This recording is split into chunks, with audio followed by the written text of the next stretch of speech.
Throughout the ages, compassionate enlightened masters have urged people to surrender to the greater universal power by seeking the divine within, from which all other goodness and happiness follow. Supreme Master Ching Hai often spoke of the teachings of past masters and answered the spiritual questions of fellow initiates during international gatherings or through tele and video conferences. We now invite you to listen to Supreme Master Ching Hai's lecture entitled The Importance of the Master's Teachings.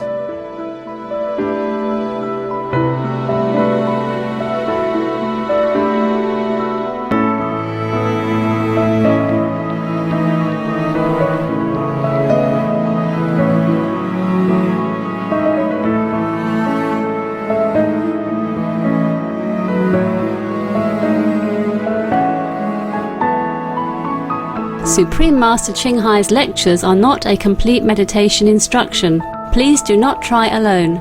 For free of charge guidance, please visit www.godsdirectcontact.org or contact any of our centers near you.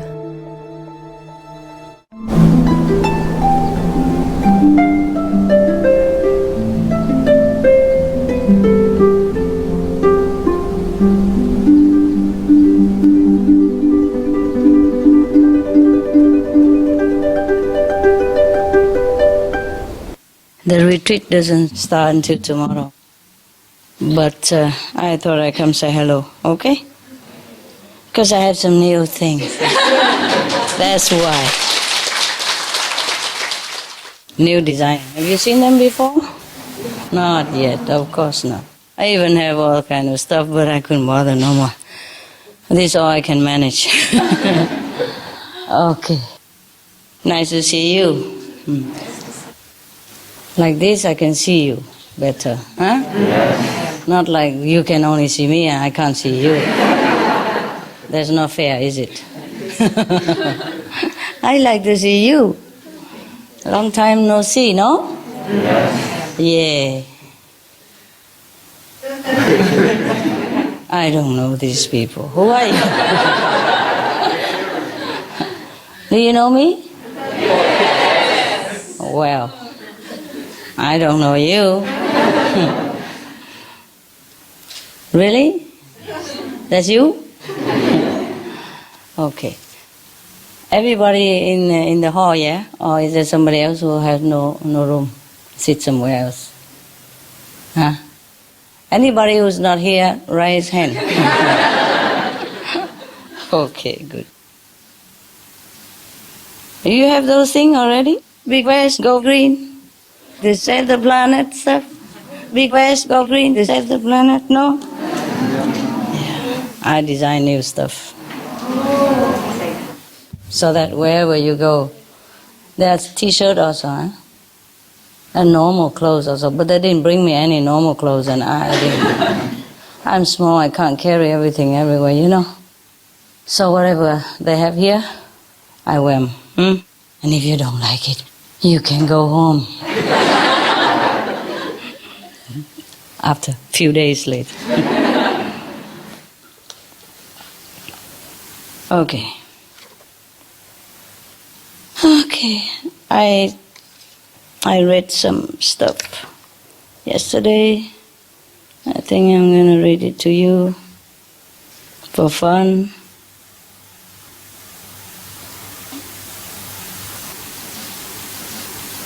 I saw some, but I got to check out which one.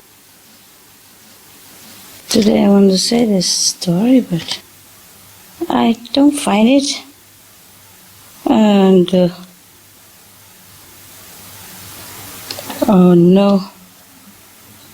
Okay, I look here.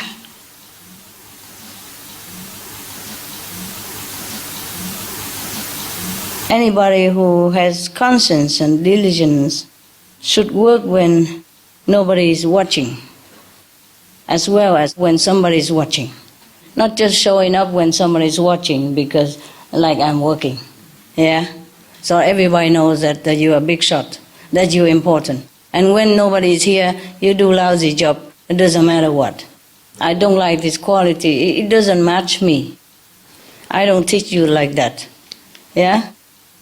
I want the result of my teaching. not just anything we do. Maybe I shouldn't read you that one. That's why I couldn't find it.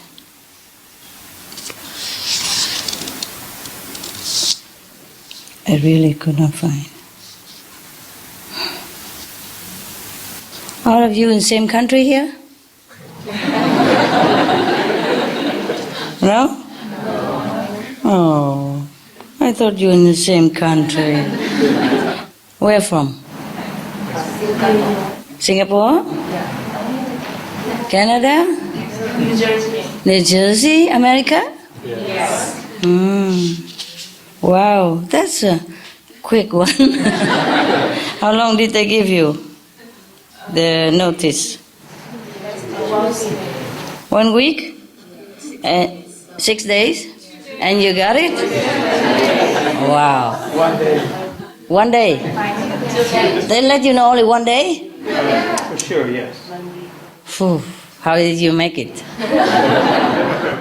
We prepared. Yeah, you prepared. You mean always, every day, you just get ready anytime? You already hang your bag at the doorknob? That's incredible, my God. Such a devotion. You deserve the best. Okay. 1 day. Where from? Canada. Canada. Oh, that's a long way. How far? How many hours? 8 hours? 10.5 hours. 10.5 hours? With the stop. With everything else? Taxi and all? That's a lot of time, huh? And he made it in 1 day. So you didn't sleep last night? No. Oh, well, No need. no need. Okay.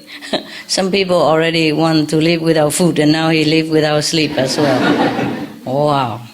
Ask me about miracle. We have it everywhere. Oh, well. What? I can't believe this. Can't believe I cannot find it.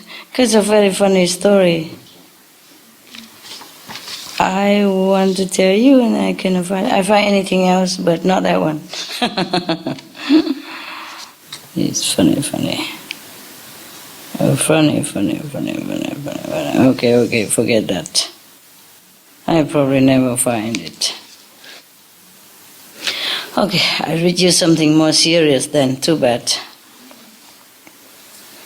Something serious, huh? All right.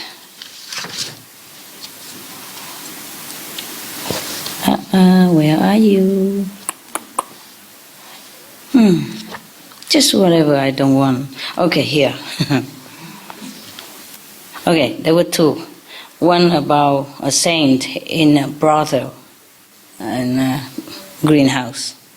I mean, pink house. Oh, one is the Queen Mother's advice. Which one you like? I just happen to get both here. Queen Mother, right hand. Advice. Only 2, 3, 4. My goodness. Okay, the brothel. Oh, the guy like. Only one? Gee, and the rest? Whatever. No greedy tonight, no. You're not even officially there yet. Today you're still illegal, you know that. Until tomorrow 4 o'clock you're illegal. All right, never mind. For these illegal people, I treat you like a queen then, huh? A king. Okay. Maulana Rum say that or else do thou turn out from thy heart, so that in thy heart nothing save God may find room. You got it? Yeah. Okay. Everything else we throw out of our heart, so that God can find some room in there. Oh, poor God. Our heart is full of stuff. He'll be having big trouble finding some little spot there for himself, huh? Or herself. Okay, never mind. When I wasn't very enlightened yet, you know, wherever I live, I put a chair outside in the balcony. Very clean, you know, every day clean up. So in case God come and have a sit. Yeah, because I'm not sure if I can find any place in my heart, so at least you can take a rest, you know? Like you walk in the park, and sometimes you're tired, you couldn't find anything that you like yet, or too many things you like, so you just sit on a bench with a pigeon, waiting for something else, or resting, or thinking, or enjoying. Okay, this is called the Queen Mother's advice. Okay. There's a king in ancient India. His name is Gopi Chand. He was tired with the worldly power and pleasure. You know, like Siddhartha, the Buddha, yeah? Okay. He was tired with pleasure. So he renounced his kingdom and begged his guru to give him true spiritual knowledge. Now the guru knew that it would not be easy, for this disciple to give up vanity, since he had been a ruling king, of course. You know, even if he doesn't want to be like arrogant or having big ego and something like that, but it's just not possible for a sovereign ruler to be truly humble or even in a manner, you know what I mean? Yes. So his guru is really like a psychologist, knowing the heart of human, The Buddha also was, yes, even though he was not a psychologist. Now, when Prince Siddhartha has become Buddha, and then of course many people came to him and want to stay with him as a resident disciple, monks, yes. And his godmother also wanted to become a nun with him. At that time, nun was not very fashionable. Nobody has become nun yet. At that time, only monk, only men become mendicant. A woman are unheard of. When his mother, actually it's his godmother, because his real mother, biological mother, died when he was born, remember? So the sister of his mother took care of him until he grown up. So actually it's like a mother also, yes. So anyway, this godmother also wanted to become a nun with him. And the Buddha know that it would be very difficult because she's a queen mother, you know? Yes, and has been his mother for all these years until he grown up. Of course, you know, often say, don't do this, don't do that, like all the mother, you know, brush your teeth, have you washed your hand, eat that, broccoli, no, eat it, the spinach, good for you, you know, all that. So anyway, he was worried that apart from, you know, maybe bossing him around and take him for granted, take his words for granted, she might also have disrespect for the monks' assembly, the mother of the Buddha. You see what I mean? Even though she doesn't want to, she can't help herself to have maybe some attitude. Yeah. So anyway, so the Buddha has made a lot of rules for her. Yeah, like okay, if you agree to be a nun, then from now on, if you see any monk, you have to bow to him. Yes, of course if she bows to the monks, then she also has to have respect for the Buddha. It's not about respect for him that he worries about. Is he worried about that if she continue her royal attitude in the assembly of monks, then maybe she create karma for herself, yes? And also confusing all the monks. Because she too old to change, you know? I heard that in some of the Christian order, the church or maybe the order would not take somebody above 30, to become nun or monk, because they worry that at that time the habit, the ego of the person is already set. It will be difficult to change, to teach that person. And it's not about worrying whether he has too much ego or not. It's just that if you have too much ego, you cannot listen very well. You don't want to listen to any good advice. You always think you are right. And by the time you find out you're wrong, it's too late. or you keep doing wrong thing all the time and nobody can bear it. It's very difficult. Yeah? Even young people are already difficult to teach, not to talk about already became mother and father, or that you're already so used to it being the boss. You know what I mean? Yeah. Therefore, the Buddha has originally not allowed the mother to become a nun with him, but later, due to the interference of his foremost disciple, the attendant, Anand, he said, "Oh, please remember, she was the one who took care of you all the time up to now since you were young and helpless. If it hasn't been for her, we would not have the Buddha today to revere." So, the Buddha said, okay, but with condition, yeah? So he laid down many rules for her to follow, including having to respect any monks that she sees. Because he worried that she might stay there and, a position of a Buddha's mother and always tell everybody what to do. Or check them out, controlling them, then it would be like a family again. See what I mean? And the monks already left all the family and the wife and anything behind that controls him. And coming here being controlled by the Queen Mother, then what's the use? Yeah?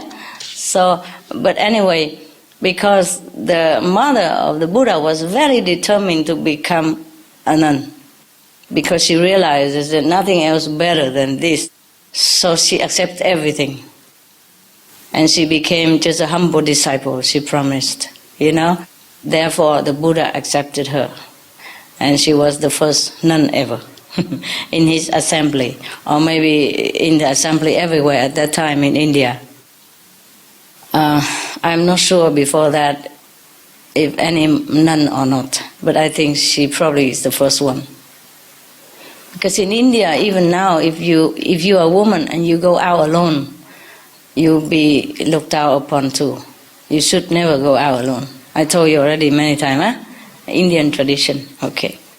Well, I did not know that, of course, The deaf would not be fearful of the gun. Hear nothing. What you don't know cannot hurt you. I did not know that, so I walk everywhere alone. Proudly, naturally, like I'm walking in my house. I never thought anything, because to me at that time, man, woman, same.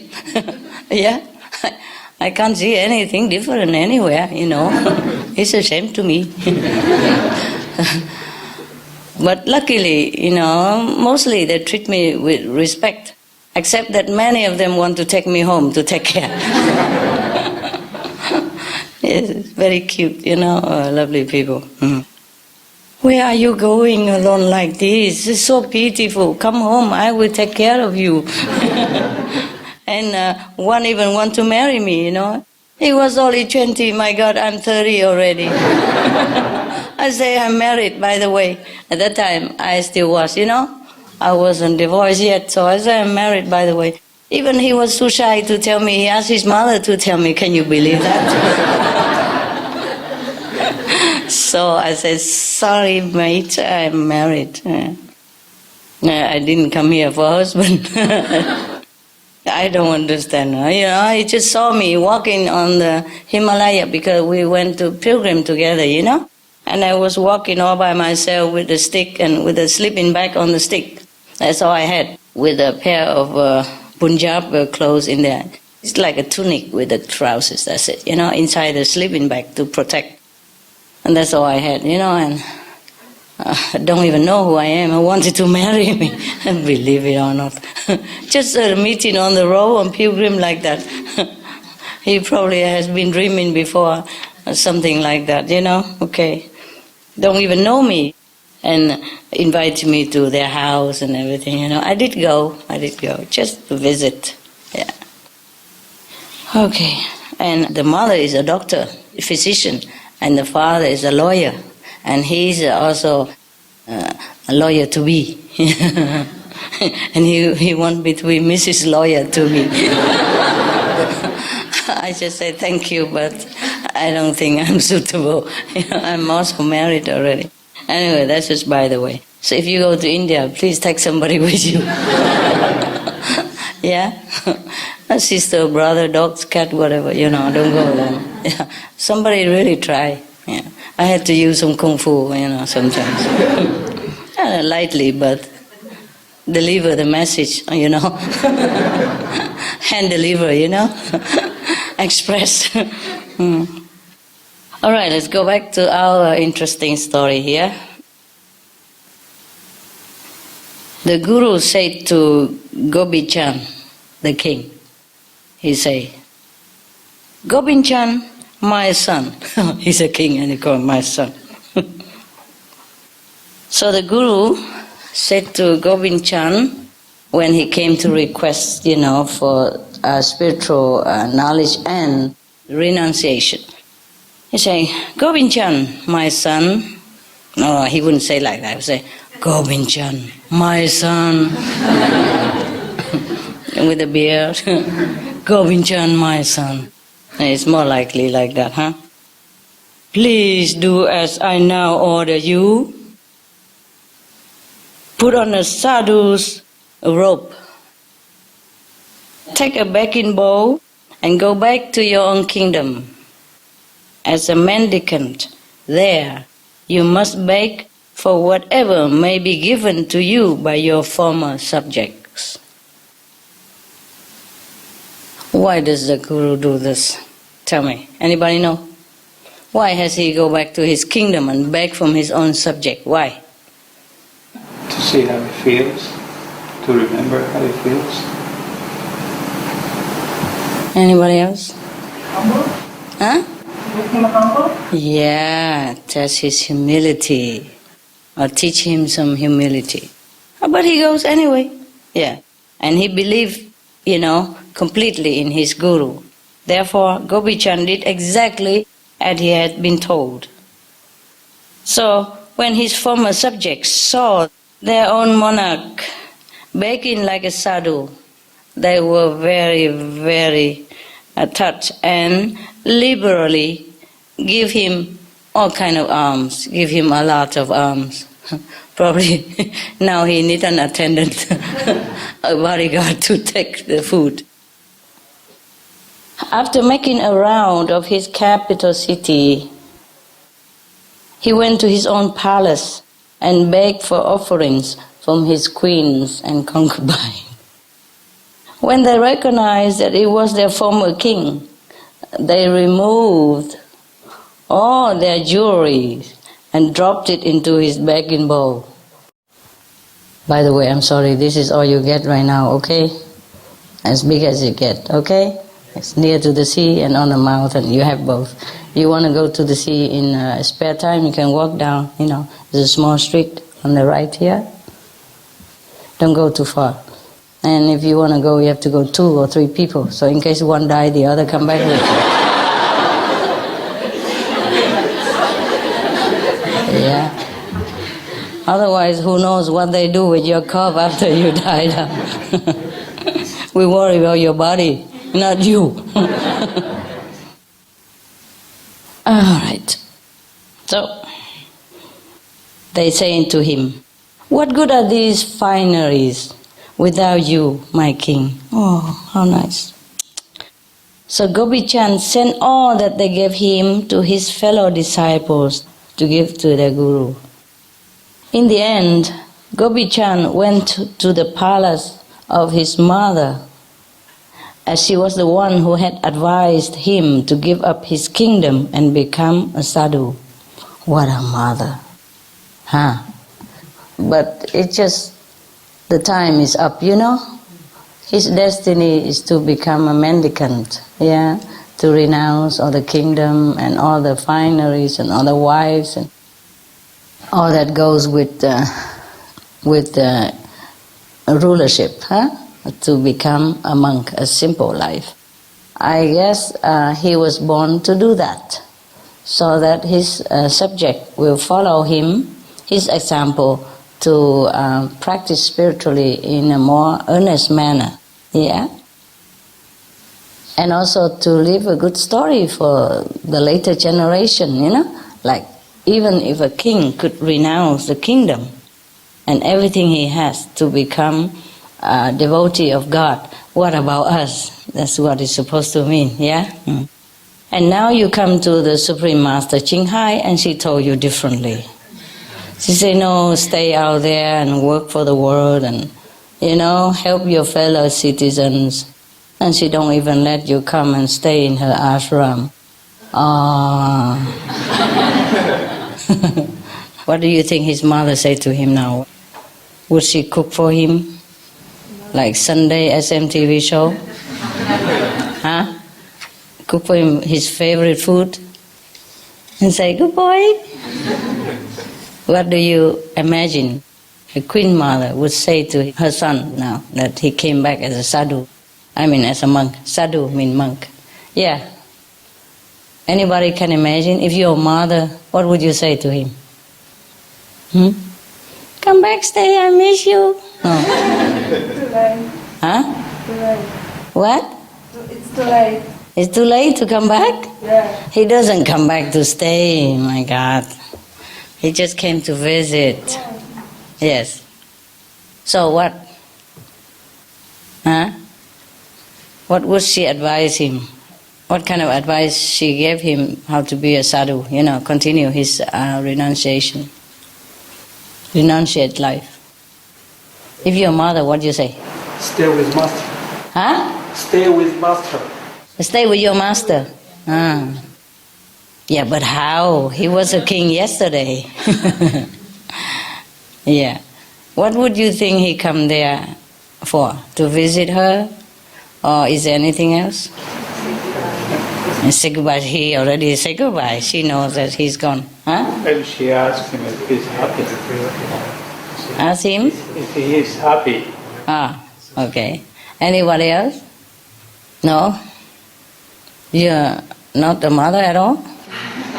Suppose your son go become monk and he came to visit you, and you are older and wiser, and because you're so wise, he trusted you with his innermost feeling. That's why he asked her about whether he could become a monk, you see? And she was the one who said to him, okay, go ahead. So she must have been a very wise mother. So now, as a wise mother, what would you say to your son if he come back to visit you? Listen to your master. Yes, that's okay already, but you shouldn't have come back. Why not? His guru sent him around to beg, and he begged in the capital, and he visited all the queens already. So it's natural that he visited his mother, and it's not a forbidden thing. Follow everything. You follow master. You follow everything. About everything and follow master. Concentrate. I'm very proud of you. I am very proud of you. Maybe he wants his mother to tell him how to overcome his shortcomings. Possible. Anyone else? Make yourself comfortable for staying here. Make yourself comfortable, stay home? Or make yourself at home? It's nice when you come home and your mother says, make yourself at home. Very wise mother. Yeah. Who knows? She might have said that. As a joke. What other joke you have? Huh? Maybe you said that make you proud as a monk. Oh, say already. All right. Any other advice or anything mother would have said? Do you like being a monk? How are you used to being a monk? Okay. Maybe she asked like that, but she probably knew. Yes, yeah. Well, among all these chitter-chatter, perhaps that's what she have asked him. Okay, maybe they have been chatting all that. Yes? So, okay, now it's the final. After how are you, make yourself at home and all that. Do you want a piece of cake, something like that? Okay. You want a cup of tea? Yeah. Okay, now, before parting, he came to her. Yeah, and how are you and all that stuff already. Weather's fine, good. Now she became serious. She told him like this, "My son, you are now a yogi. You have renounced the world while I am still a householder. It is not for me to preach to you." Yeah, because, the monk's supposed to preach to you and not a householder preach to the monk. Yeah, she is very respectful now. And she does know her position and she does know his position, even though she gave him advice, but she does pay respect. You see what I mean? And that's because a mother also have humility. That's why she has such a son, I guess. Huh? Okay, lucky son. Now she say, "My son, you are now a yogi, and I'm still a householder. It's not for me to preach to you. But as your mother and the householder at whose door you beg, so I can give you whatever charity I please." She used her right as a householder who gives alms, so she said, "I can give whatever I please." What a wise one. Oh, she doesn't have to say, "Oh, this is my God," just say it outright. She's still a mother, and he would have respected her just the same, But she's so ever humble, nah? So she let him know that she respect him and all that. It's not like she just jump onto conclusion that he has to listen to her. "And the alms," she continued, "that I wish to give you are these 3 pieces of advice." Now, she say 3 pieces of advice. First, I charge you to spend your nights in a strong fort. Second, you should make the softest bed your sleeping couch. Third, you are to enjoy none but the most delicious meals. What a mother. Still taking care of him, huh? Want him to have the best. Okay. Now, the Gopi-chan very puzzled and said to her, "Oh, mother, had this advice been given to me by any other woman, I would have thought that she had lost her senses. Yes. For where shall I find forts in the forest? How shall my bed be anything other than the hard and rough ground of the jungle? And how can I eat anything other than the few crumbs allowed to me as an ascetic?" Yeah, we would imagine that, huh? Okay. So the mother say, "Yogi, you have not understood me." You see, he's still not so wise yet. He's young, yeah. So even though a mother is a household, but she's very, very wise. So she tell him again now, "You are a handsome young man, and women, young and old, will come to listen to you. Your guru will be your strongest defense against them. So that is your fort. Yeah? Build a fortress of your guru's company and satsang around yourself." Satsang is the assembly of the people who practice the truth, yeah? The monks, yeah. Mostly are the monks, yeah. The one with the same ideal as him, renunciation as him, yeah? So she advised her son, now a yogi, to take refuge in his guru and the assembly of the satsang, of the monks, yeah? Because when he is always with them and having them always in his heart, then he will be one with them and they become a united front, a powerful force against the temptation. Yes, because he's still young and handsome even. Yes. And the former king, all the girls would be very curious even, yeah? And like to hang around. Okay, so she said, take refuge, build your fortress around yourself with the company of your guru and the satsang. Yes. The master words, keep one on the right path. Secondly, stay awake and practice meditation day and night. till you can keep awake no longer. At that point, even thorns and stones will seem like soft velvet to you, and you will find it more comforting than a bed of flowers in the palace. Yes. Lastly, the third advice. Try to stay hungry or eat rather sparingly. Then even a dry morsel will taste delicious to you. I have nothing else to give you, my child, except this advice. Please keep it always with you. So that is the alms that she gives to him, more precious than any food that's offered to him all his life and in the future. That is good, huh? Good story.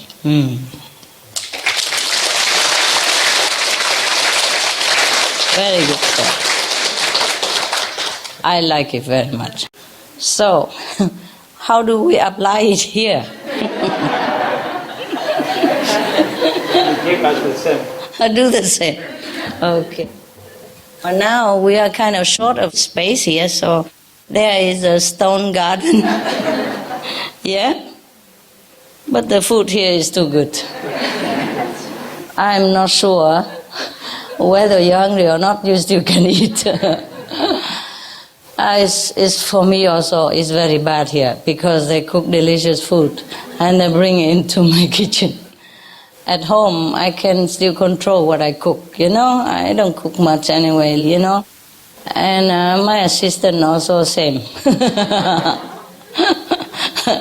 We eat more simple, very simple. Whenever we have time, then cook some dishes, 2 or 3. And not have time, just sesame, brown rice, simple. The basic, the basic and the stable food. So, it's very good. You can lose some weight with it. Because it don't taste too good. Even if you're hungry, you don't even want to go look at it. Not to talk about dogs. I have to clean them 4 or 5 times a day, feed them snacks, and water. If I'm home, I'm just serving them, most of the time too. I have to give them snacks and they can eat forever. Whatever I give, they eat. It's always delicious to them and they don't have to be a yogi even yet. And I didn't even have to need advice from the queen. Everything is delicious because they eat so much, they don't stop. Anything I give. But of course I give good things. Sometimes they prefer to eat snacks than their main meal because it tastes better or something. Or maybe because I give them by hand. Okay. So after I came back home from here, before I don't even want to look at it already. And now I don't even want to think about it. It's a stark opposite, Like here, many courses and different delicious from different country. And thank you, by the way, for taking your time and cook me such a delicious meal, Vietnamese food, which I haven't seen for I don't know how many years. I don't have this kind of home cooking and cook with love as well, But after I come from here, even I'm hungry, I don't want to eat anymore. It's a little bit, maybe, but reluctantly, what a difference, Here I have, nice room and table and everything. Have meal ready and hot even, At home, they cook, they eat at different time. I normally don't eat until very late, until after they eat 2-3 meals already. Then I go and eat my meal. And mostly they cook and share, already put a portion for me there. And only whenever I'm really starving and nothing else, then I go and eat it. It's already cold, you see? And I even don't want to microwave and all that. I just eat it cold. So mostly it's not that good. Here, it came straight from the kitchen, steaming hot, and what a difference. So what shall we do now? We should not even cook so much food because you should be, you should be a yogis here, right? And some people told me they want to live on air even. Just now I talked to one of your center, Vancouver. And they want to talk about eating breath air and, eating air and all that. I said, yeah, go ahead. I wish all of you go on air, so we don't need anything to do. Just come here and sit and go home. Huh? It would be nice, huh? No need cooking, nothing, huh? No utensil, no crack, clang, clang, no supermarket, nothing, huh? And no need digesting, nothing, huh? Are you ready for that yet? Yes? Oh, right hand. Oh, yes, right hand. We don't have to charge that guy. Good, good, good. 1, 2. Not you. Are you spoiling him? He changed his mind so quick. He was like this. No, that guy. I saw him like this and I asked her. Okay. The one who don't want to eat, just take your money back. And whenever they eat, you go somewhere else. Don't stay there and say, we are tempting you. Wow, my God. Are you okay with the food, actually? Yes. It should be delicious, right? Yes. Okay. Well, one group cooks better than the other, I'm telling you. Look like they compete with each other, like a cooking competition or something. Last week I thought the food is very good already. Oh, today this is even nicer. Not really. It's just different, I thought they cooked all there was already to cook. I can't believe it. Still have more. The more you guys cooking, the more you have more like creativity or something, creative idea, Many food I never ate before. Very cool, very good. I don't know where did you learn those from, but it's good. Huh? Where did you learn those things? New stuff. It's old things, but you make it new. A different color, different combination. You seem to have more creativity now than when I first knew you. Yeah.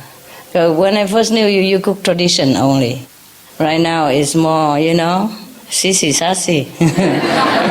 More flowery. Very nice, very nice. I couldn't eat all of them. I just looked and it's very nice. Yeah. Too many, so I eat a little bit here, a little bit there. They are very delicious. Actually, for the food, if you find one thing nice, and that's enough really, huh? Normally we don't jump to the other, but they cook too many. They treat me like a queen mother here, No wonder the queen mother don't go become yogi, just send her son out. Food at home is nicer. I wonder why she sent her son out like that. Why? Huh? Why does she send her son out to be a yogi? She wants the best for him. She wants the best for him. Okay. Why doesn't she want the best for herself? Tell me. Too old? Too old? Perhaps, yeah, too old, yeah. Also, in the old time, women are not allowed to be in the assembly of monks, not even go near, very near even. Some temple, they have only monks in there, and they lock their gates forever. Even nun cannot enter. Or any woman near the gate, they don't let you in. They don't talk to you even. They say, go away. Yeah. Okay, very good. She wants the best for him. Perhaps that's what it is. Okay, very good. What an example, huh? To be a king, to have everything already at your beck and call, and he just left it like that and just go out, sleep in the jungle. It must have been very tough for him. That's why his mother gave him these advices. She could imagine what it's like. The two extreme, the both extreme lives, One is all luxury and all comfort, yes, all enjoyment, pleasure, and the other one absolutely nothing, almost zero. You have to stay in the forest even. No fortress, perhaps no room, just maybe under the tree or something like that, yeah? And sleep on the ground. And now you're sitting on the sofa I mean, on a cushion and have something to lean on, and you sleep. Is it comfortable at least? Better than the king here, no? King here, I don't think they make such a cushion and the leaning chair like that at his time. I don't think they think about that in India. The yogi, the sadhu in India really don't have it. Most of them, they just have like a jug, a silver jug if they have, if not just any jug. And just to take water, wherever they go to take the water, to wash their hand, because they eat with the hand, so they have to wash with the water, do the ablution after, toiletry and all that. Or drink on the way, that's it. And then they beg on the way to eat. Whatever given to them, they eat. Or sometimes maybe they go to some temple and they have some food in the temple and maybe they eat, but they cannot stay there forever. If it's not their order, even if it's their order, they could not also stay long. Mostly they let you, the pilgrims, stay 3 days in any places, maximum, free of charge. Some place free of charge, some place you pay just like gift, nothing, very cheap. Yeah, because nothing, just a roof and a mud floor and a mud wall, Anyway. So I think you have very good condition, huh? Yeah, wherever you go, we have room at least, yeah? All right. Okay, any question or any comments concerning this?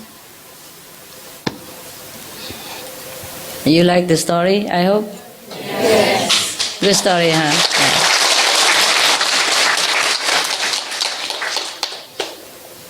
Yeah. Okay.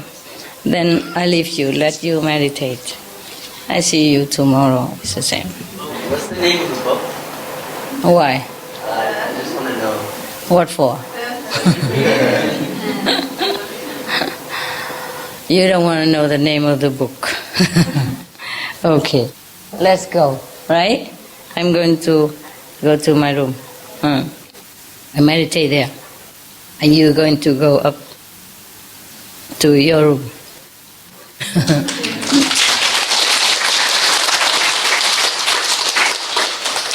Why? Why are you clapping? Of course, that's where you go, no? And normally you go down. So, what's new? Is it the same as usual going up, no? Or not? Normally not. Oh, tonight you try then. If it's usual, then you just go. Close your eyes and go. No need direction even. If it's not usual, then try to hang on to the neighbor who is going. And maybe you can go together. Okay? All right, see you later. I mean, it's already 3 o'clock in the morning, so see you later, huh? See you today. Ciao. Thank you for coming. Thank you. Thank you. For listening. I'm glad you come. Make the best. Make the best of it, okay? Yeah. Even small room and all that, never mind, eh?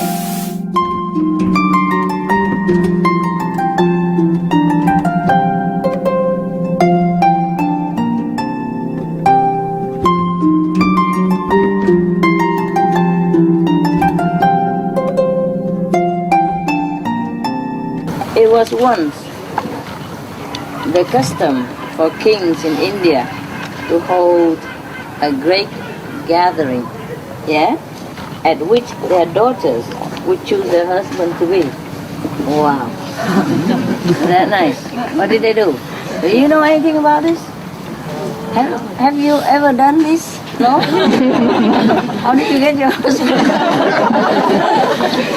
Huh? Tell me. How did you get your husband? Huh? He ran after you.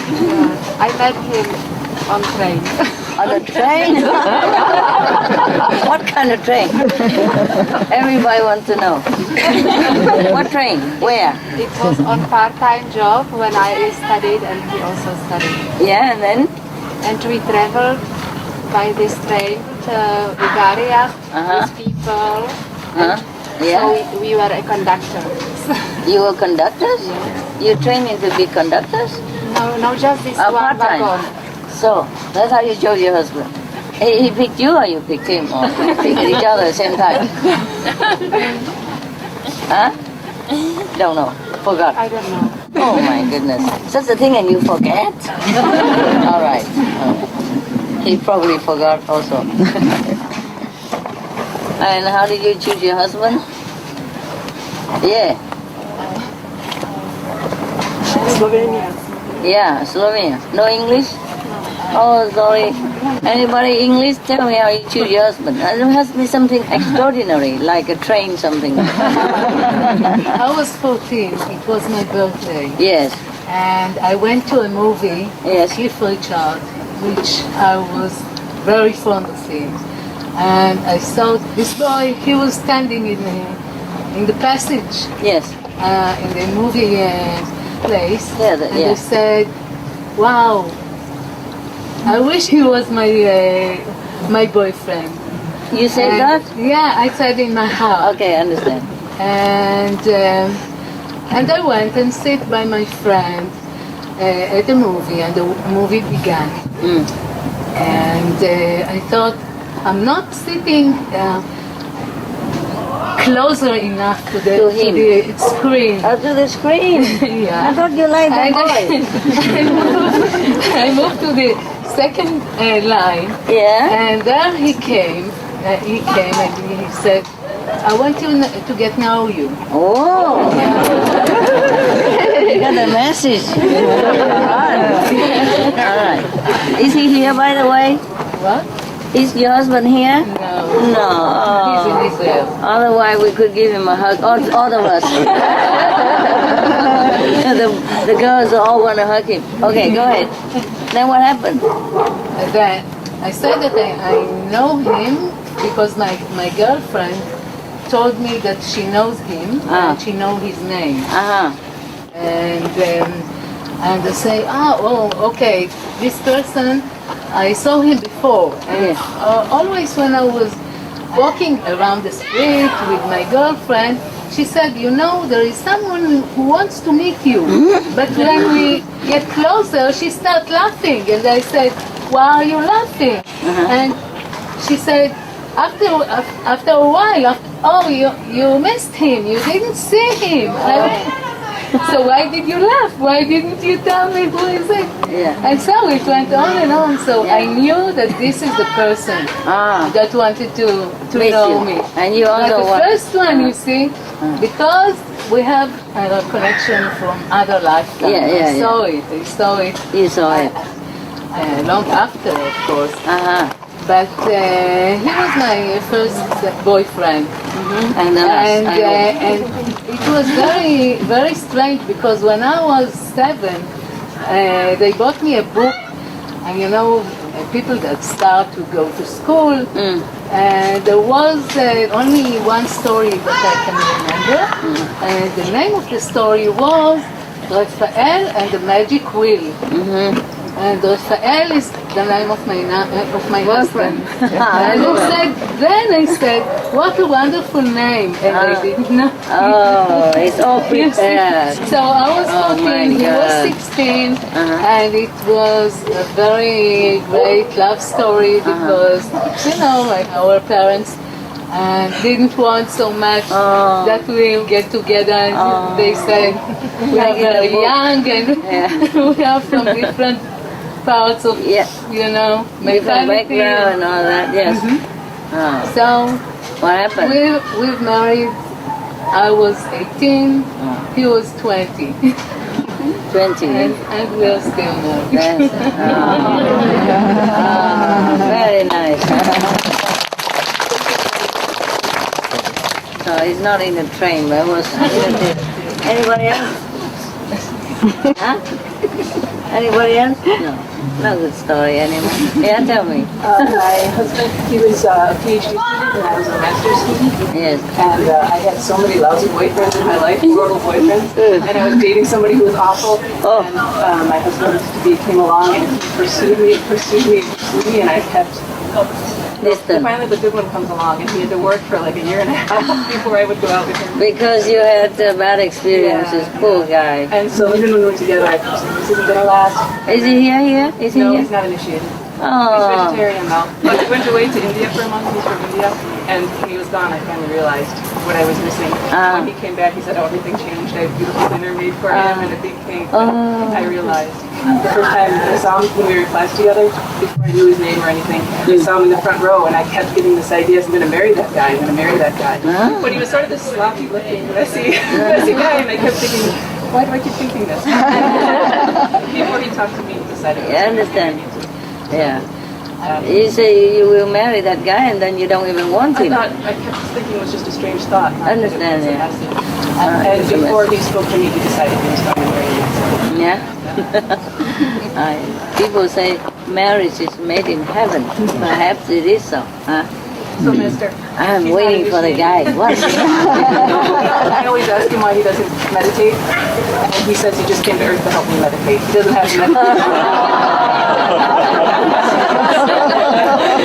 He begs me to go meditate all the time. I should go do my meditation. Yeah. What a help, huh? As if you don't know. Well, at least he's good for that, huh? Yeah. And then they say, oh, he's a test for me, Master.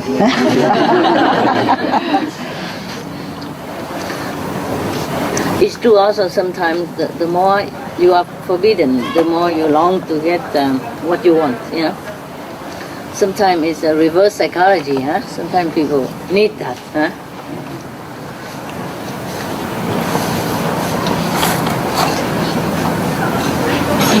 No, you just bump into each other on the street and marry, that's it? End of the story?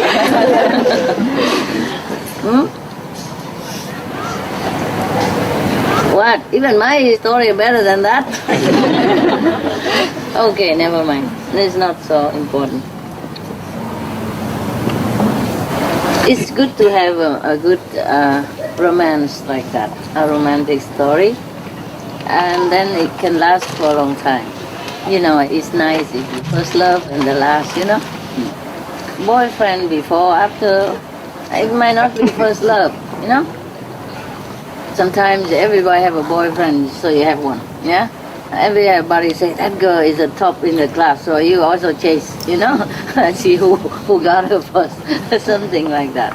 It's not necessary romantic relationship, yeah? It's not necessary your heart desire. Somebody said, like, every woman wants to have a right man, but in between she marries anyone else. Waiting is too long, you know. Never mind.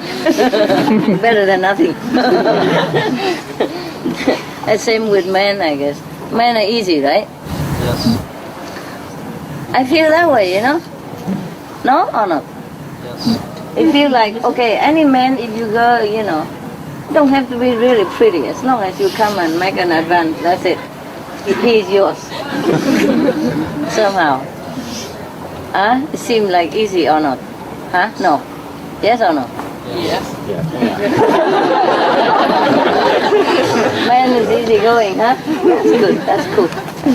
And if you treat him nicely, he stay for good. Yeah. He's not very demanding. A woman are more demanding, right? Or not? Or it's the same? Yes, the same. More demanding? Have money will help.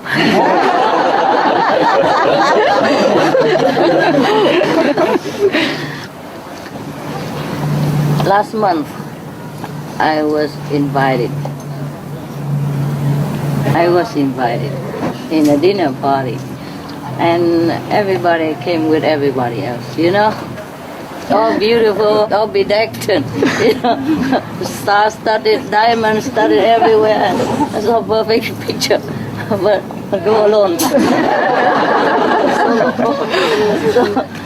whenever they have a chance, you know, especially the lady comes. Because I say I like Monaco people very much. I like the Monegasque. You know, Monegasque is a name for the people, the citizen of Monaco. Of course I'm with the Monagas, and I like him very much too. It's a very clean place and decent, yeah? Don't have to pay tax. The citizen don't have to. So, anyway, I say I like Monaco people very much, and so on and so forth. I say I like the Monagas, Monaco people. Oh, if you like Monagas so much, you marry a Monagas immediately. Monagas immediately.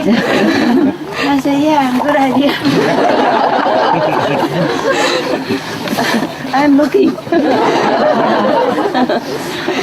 I think Monaco people like me very much. Maybe I'm their type. Okay. Oh my goodness, they're so cute. Why do we talk about that? I mean, truly. The story with the women. Huh? Talk about the story for people, how they met. Yeah. Huh? The king of India. Yeah, I know, but why did I talk about it? Huh? Men are simple. Huh? Men are simple. Oh. That's right. They're simple and they think simple. You know what? If you want to be a taxi driver, for example here, you have to pay 250,000 euros to get the license. But you can resell it. It's like an investment, But you gotta have money to be a taxi driver. And in Paris, maybe up to 400,000 euros. That's 500,000 US dollar, more or less. Half a million. And in Monaco, it's 900,000 euro, at least $1 million to get a license. Yeah. And my taxi driver in a big apartment on the beach, for example. And he came to get me in his brand new Mercedes-Benz. Yeah, the latest model. Big, spacious. Telling you.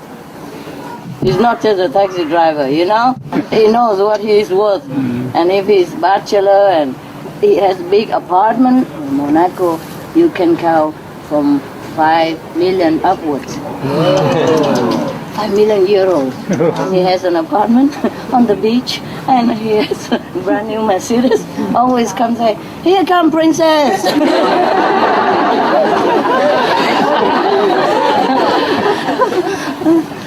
I got this car just for you. So funny people. I love them so much. They're so cute. Kind of innocent. Not so much trouble like other country. Yes. Maybe that's why they kept to themselves a lot of time, That's the name of it, Monaco, Monaco, like people who keep to themselves, who separate from others alone. I guess in the beginning there were a group of spiritual practitioners or something, yeah? And they like to be alone, they have different lifestyle or something like that. Now, we go back to our story. My goodness. This is not about the story, we use it and then we talk about it and then we explain things and have fun together, huh? A lot of jokes. Okay. So if any of you are still single, woman, I don't know about men, if they get easy there or not. You can go there and drive any taxi, ride on any taxi, and then you might meet your, potential customer for life. But actually in Monaco, mostly they don't have to buy it, the state will lend it to them. But suppose you're a foreigner, you go there, yeah? And you want a taxi license, you have to pay 1 million, that's it. And if you can get it even, yeah? Yeah. You know why? Because these are kind of touristic area, yeah? Everybody wants to be a taxi driver. It's funny. It's a job that many people want it here. Here is like a very big enterprise, Everybody wants it. So it's very difficult to get the driver license here for taxi driver, yeah? All right. So lately in France, the President Sarkozy was planning, I don't know if it took effect or not, because of a shortage of taxi drivers in Paris or some bigger city, you know. So President Sarkozy planned at that time to like give the license for free. Yeah, so that we have more taxi drivers. But then the taxi driver, the old one, they protest, nah? It would have been better if they give free license, but also they reimburse the old one. You know, otherwise they invested like $400,000, $500,000, and then now everybody get it free. They can never sell it again. It's like buying an apartment and you can sell it later because it's so on demand. Yeah. Okay, now we go back to the married. Oh my goodness. Just one book and we go to Monaco, Paris, all over France. Okay, now, Narad Muni was a disciple of the Lord Vishnu. He was very keen to participate in the gathering that the king had called for his beautiful daughter. He prayed to Lord Vishnu to endow him with a handsome face. Maybe he didn't have a handsome face, so he prayed. Or maybe he just prayed he looked more charming that day or something, so the princess would notice him. You know, in the old time, in China, when the daughter of some well-to-do family, or prince or princess, or like daughter officials, or, you know, state officials that come of age, and they don't know which one to give her hands to, yeah. And they build a big, tall, or a balcony or something, and invited all the handsome and bachelor to go there, and she will have a ball in her hand. You know, she will embroider a round ball like this, a red one, yeah. And then she see whoever she likes, she will throw the ball to that guy. But that's a very dangerous game. Yeah. Number one, you don't know the guy. Yeah. Maybe he look handsome, but he might not be so good inside, huh? Number two, what if the handsome guy couldn't get it and the guy next to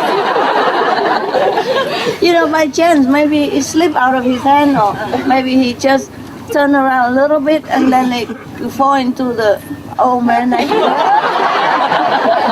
Or maybe it's another guy that she doesn't like, you know? Because the rule is that whoever got that ball, she has to marry to, because a promise is a promise, you know, in front of everybody. You can't run away from that. So it's possible that the guy next door just elbowed this guy or tickle him here. And then he dropped his ball like that. And the other guy took it and voila, finito. It's dangerous, no, don't you think? Huh? I wouldn't gamble my life with that ball, whatever ball that is, yes. But that is in China. In Vietnam also, yeah? In old time, yeah?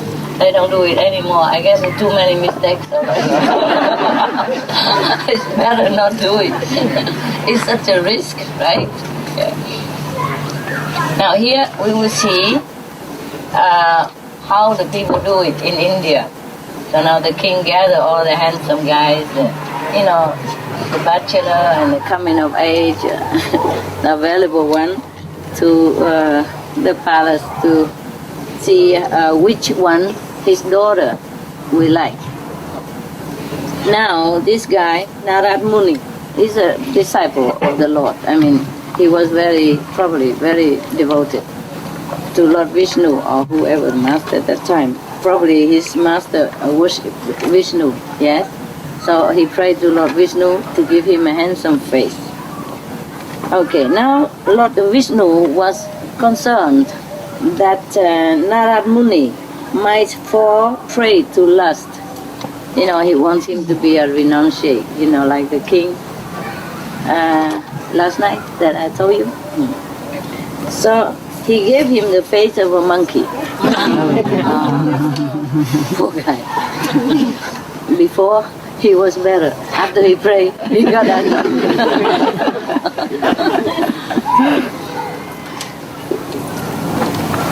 Oh, is it raining? Yeah. It does that all the time here. Yeah. The cloud come a little bit, carry a little water, and give you a little. Okay.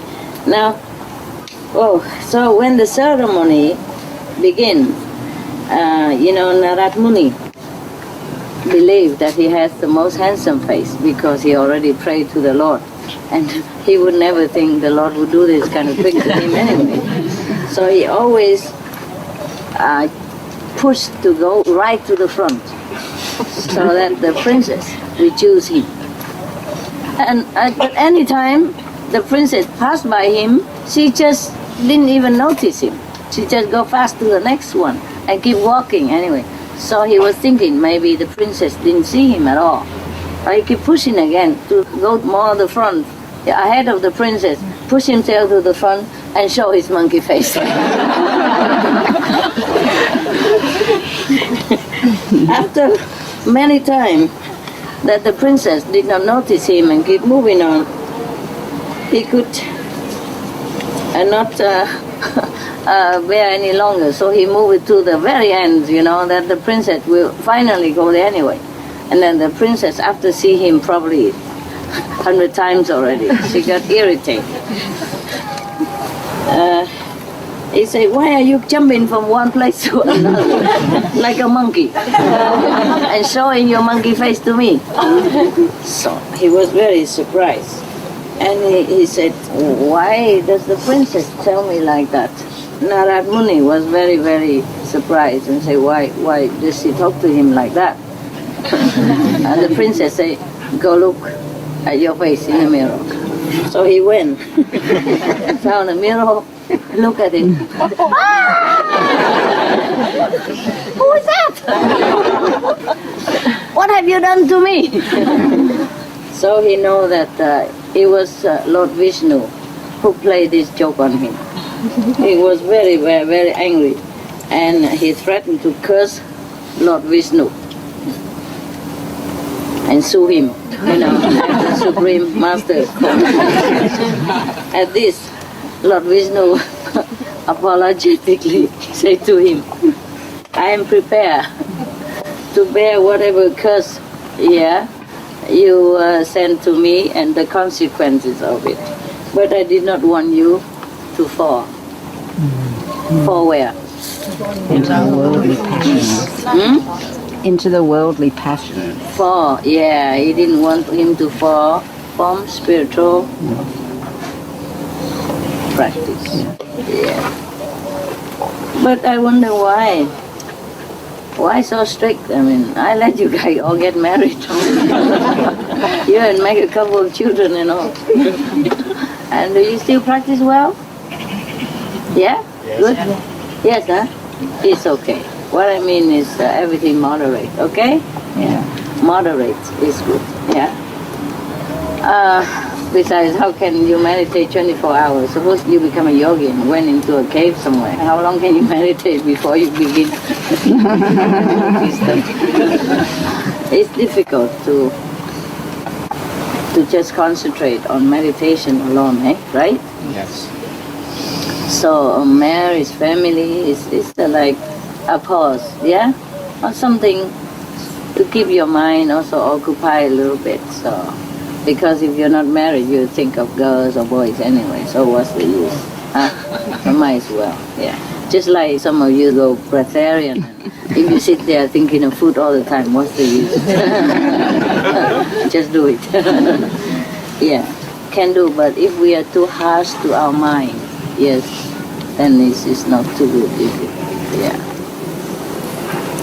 And suppose even if we are not vegetarian, even if we don't eat, we don't drink anymore, there's not so much food and drink we can save for the world, because it's a meat diet that deplete the resource of the planet, and deplete the water source also and everything else and pollute the air, the water, and environment, deforestation, everything. 80% cost. So even if we all go hunger, or don't eat food anymore, make no use. So I don't advertise you to go without food or without drink, If you want to do, of course, no problem. It's also good for you. Yeah, be free yourself, whatever. If you don't like to be entangled with food and drink and cooking and, you know, making money and all that, yeah?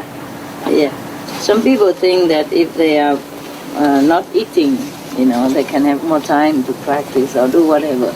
Well, that is fine, yes? That is fine.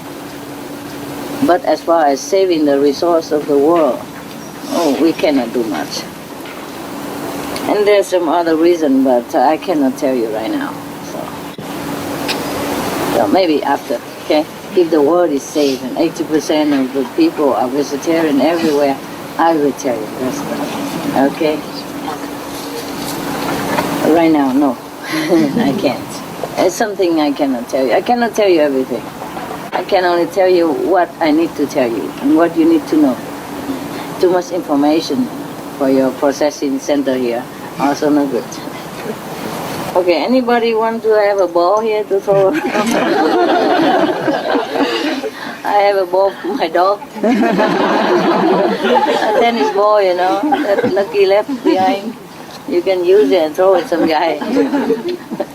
I'm very well. I think this needs practicing. Because the ball, when it's out of your hand, it might be the wind will blow it in different way. Oh, it's dangerous. Yeah, maybe before they choose the husbands by this kind of risky adventure. Probably they've been playing basketball for some time first, right? Yeah, you have to aim correctly, right? Yeah, not even the professional can throw it so precisely into the basket all the time. So if the girl just chose the husband of her lifetime by a ball like that, I think it's too risky. Okay, anyway, just want to tell you a funny story like that. And I see you later, okay? Did you eat well? Thank you.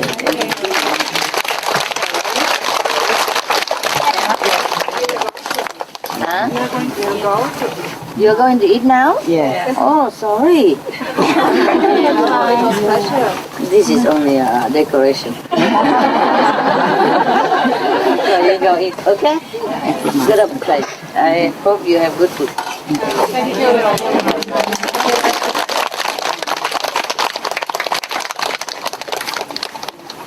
Don't throw your balls away. With your eyes. Come here just to meditate, okay?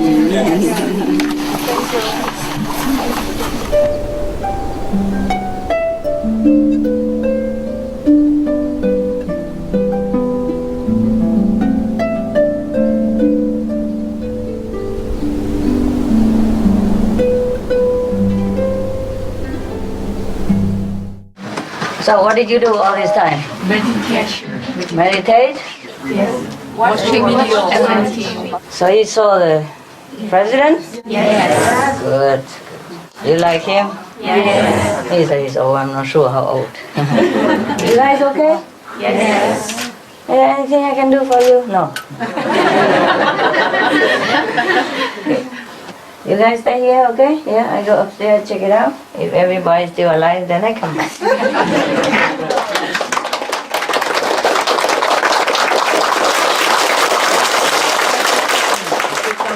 I go up and I come back. Yeah. Ở đây có hai cái nhóm mà tổ trạng nhất ha. Nhóm Việt Nam với nhóm Trung Quốc ha. Hai nhóm này thôi không luôn rồi. Mỗi lần đến là coi như là thần chết rồi sống lại. Thôi dồn cho đã đi, ok? I just say hello. I say there are two group of comrades, you know, Vietnamese and the Chinese. Whenever they came here, it's like they have just returned to life after death. It's a resurrection. Either they cry a lot or they make a lot of noise. Both are the same. Yeah. So I tell them, okay, have a good look. Okay, let's meditate, huh? 你们打坐 OK? And then I come back and talk something big. I will come back and talk something big that you expected of me. Like, okay, becoming the Buddha. Yeah. And go back to the kingdom of God. Big mass, go green. Save the planet. Something like that, huh? Okay. Okay, good. Yeah. Unless you want something urgent before you die. Everything okay? Yes. Today is Saturday, right? Yes. Oh, they are making a big something everywhere, right? They are making a peaceful voice, yeah? Making their peaceful voice heard in different countries. This is also good. Good, huh? Oh, good. Yeah. Maybe you should do that instead of sitting here, huh? Maybe I should go out and also use a big loudspeaker, huh? Okay, don't worry. If you're worried and going out with a mask or something, if you can buy any. Are there such things you can buy to avoid poison? Huh? Smoking mask? They have their own internet. They have on internet? Sell for poisonous grass? Yes, around $250 or $200. Oh, really? Where did you get that? My friend have researched for that, but actually we have not bought them yet. You haven't bought them? They should produce more of that, you know, not joking. Yes. I think the companies, whoever, should produce more of this poisonous gas mask. Should have this poisonous gas mask. Yeah? Okay. Just in case you survive. I don't know. The way you meditate, you wouldn't know if you're going to heaven. You just sit there and just go on. As usual, you know? You would think business as usual anyway, you know. Okay, is it time to go? All right. And the angel come and tell you it's time to go because too much poisonous gas on this planet. And say, it's time to go, yeah, really? You mean go for lunch or? Half sleep, you know, and half lunchtime already. Oh, is it a break time? Break time, right? I'm coming. I'm coming. And then the angel might tell you, no. It's not lunch. It's not break time. It's time to go. Go, you know, go. And you say, oh, never mind. I'm already gone anyway. Every day I'm gone. Yeah, for you, probably very quick and painless, no? Yeah, like usual, you know, when you meditate and you just go. Either you go this side or that side, back or front or left, right or up, it doesn't matter anymore. It's the same, right? Just going. Just going. Any direction will do, right? Yeah. Okay. Yeah. And you might ask, can I take my mobile phone with me?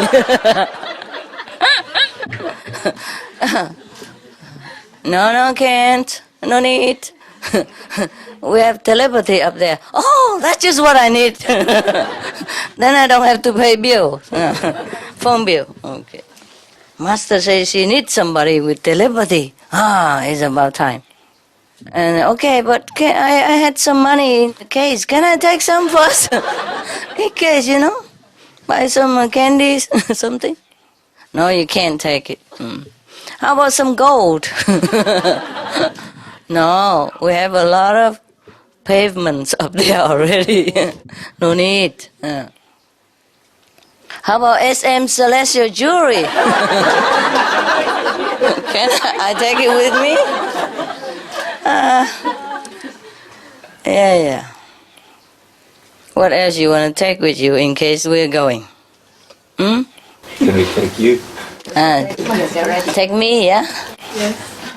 Me, I'll be always there. Me is the only one you don't need to take with you. I take you. Carry.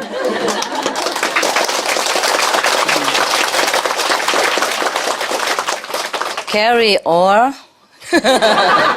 pushing. I told you don't eat too much, didn't I? Huh? It's too heavy, how I carry?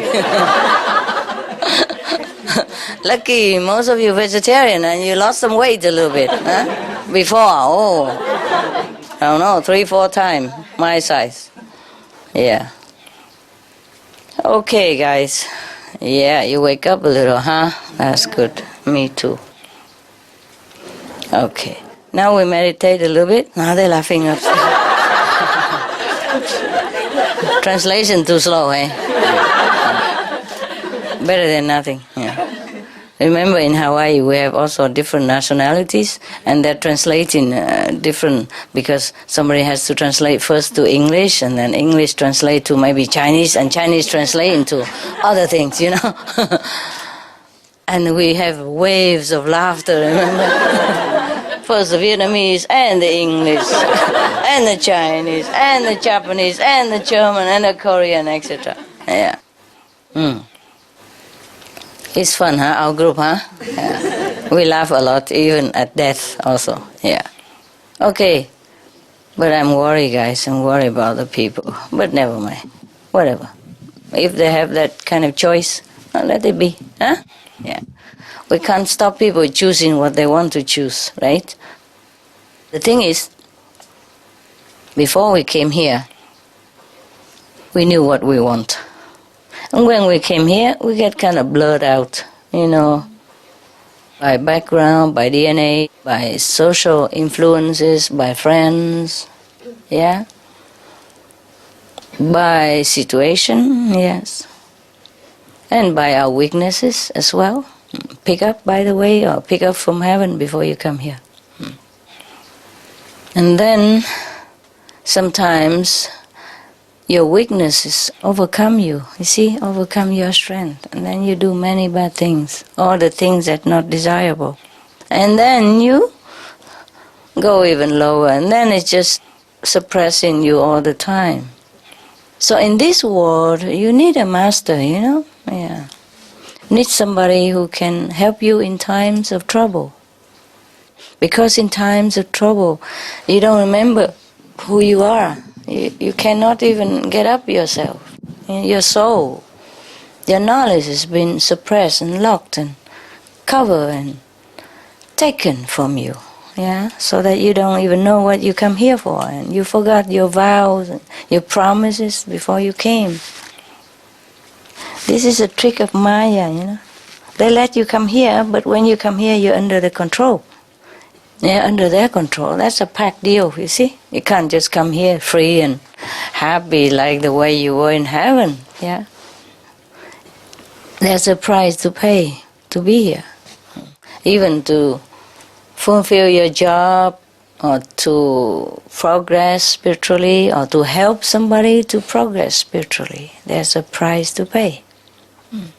I feel very sorry for everybody, you know. You know, Master always are here on earth, you know. All the Master came here for that. Because the Master knows that when you come down here, you'll be in trouble. And all of you will be in trouble, so nobody can help nobody. See what I mean? Yes. So the Master always came with you and tried to help you out and remind you that that's not you. No, no, no. Remember what you want to do. Remember your greatness before you came here, etc., etc. But as you are here, you forgot. You don't even recognize yourself.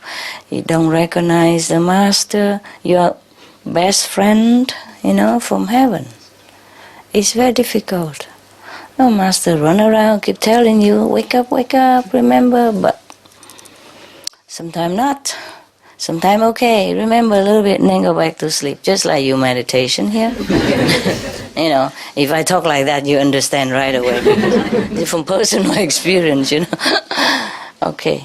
And then sometimes you even go against the Master, you know, even your friend, the friend who wants to help you, and you even beat him up, you know. maybe physically, maybe mentally, maybe psychologically, maybe different mean, restricting his freedom by your bad habit, or even goes against the master for no reason, If they choose to do some bad things, then of course they have to get the consequences.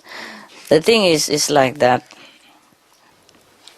When you come down here on this planet, before you came, you promised, I'm going to help this and that neighbors of mine, long time ago, that she's now here and she's in trouble and she forgot herself, her great self. So I'm coming down as her son, her daughter, her friend, or her neighbors to help her again.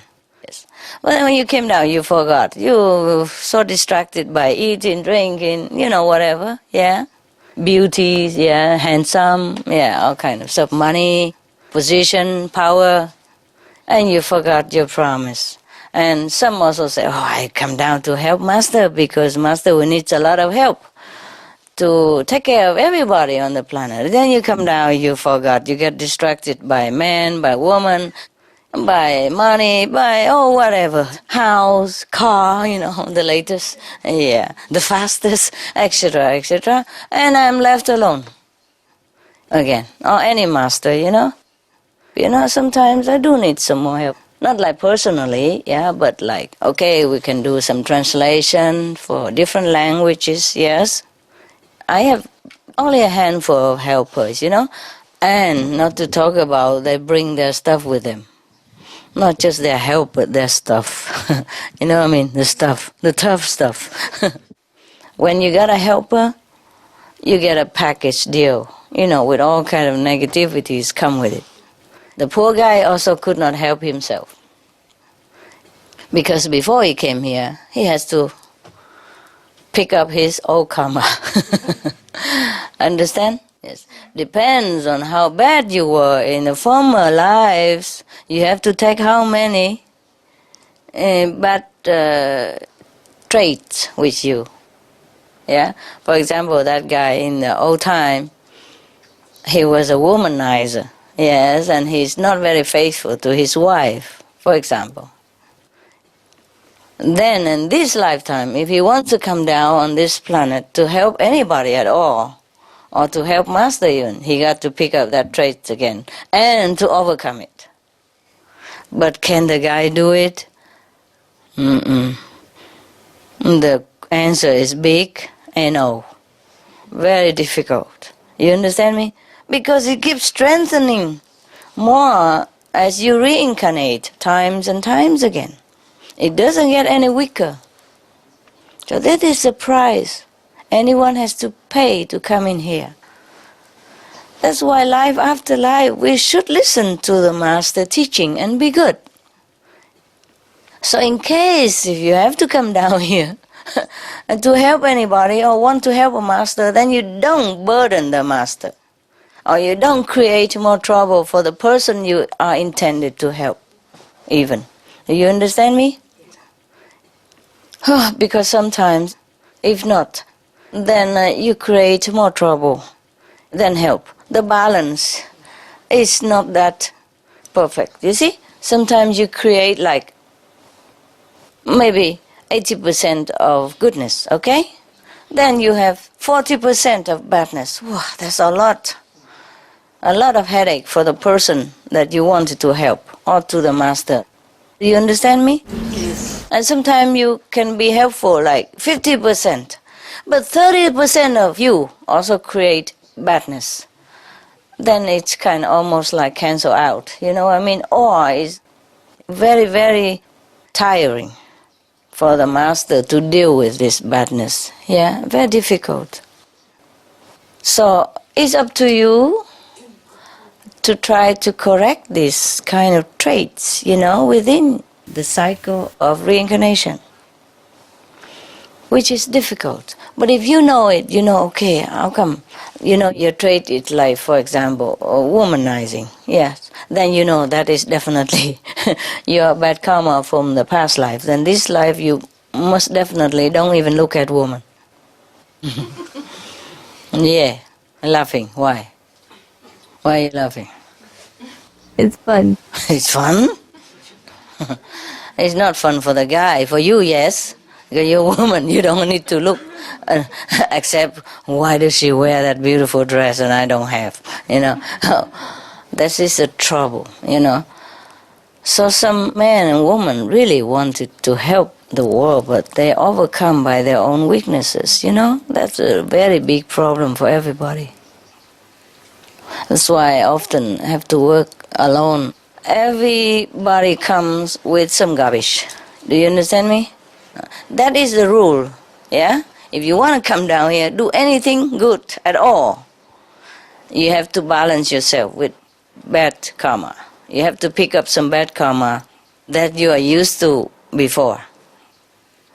Okay, the master gives you initiation and cut off all that bad karma. You see, burn it off so that you don't have to come back in this lifetime again. And then you're free, you go up to heaven, third heaven maybe. But then you look down and you see somebody and you want to help, or you want to come down and improve yourself or progress in spiritual practice. Understand? Yeah. Then you have to overcome your past tendency of negativity. So remember, every time, if you tend to turn to that negative corner, please think twice. Okay. Could it be that my bad karma came back? Many fold stronger than before. That is a problem. Because when you come into this atmosphere of the planet, there are also plenty more negativities of the like nature. So your negativity will attract also form of that.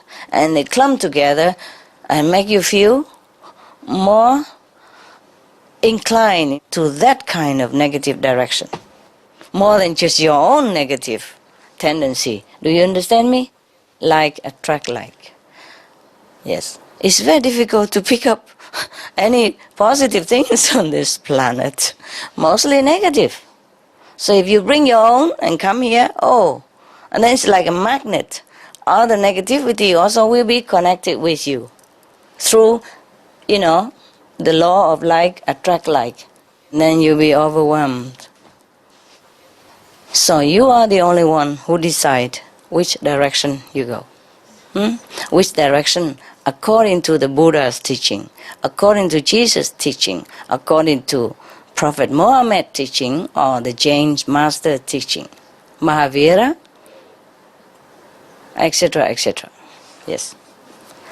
You have to think before you do anything bad, or anything you doubted that is not good. You have to think, would Buddha do this? Okay? Would Jesus act like that? Would Prophet Muhammad agree to my action? Then you will know what to do. Do you understand me?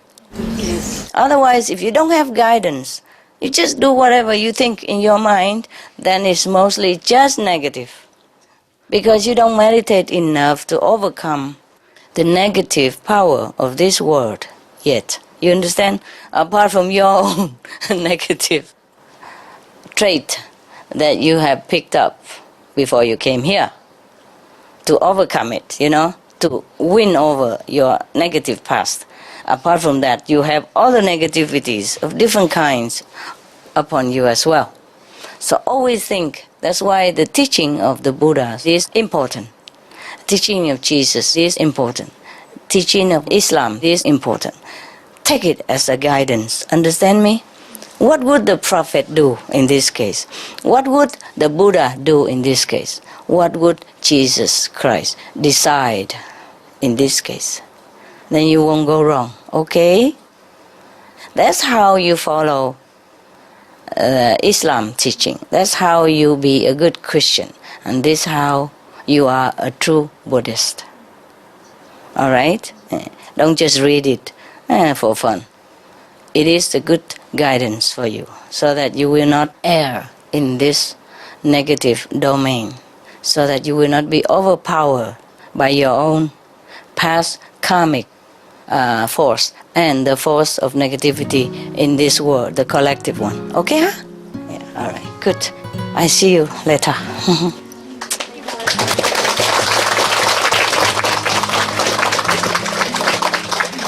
Lunchtime? When? 4 o'clock. Ah, that's good. Then you meditate for a while. I meditate with you for a while and then you go. Okay?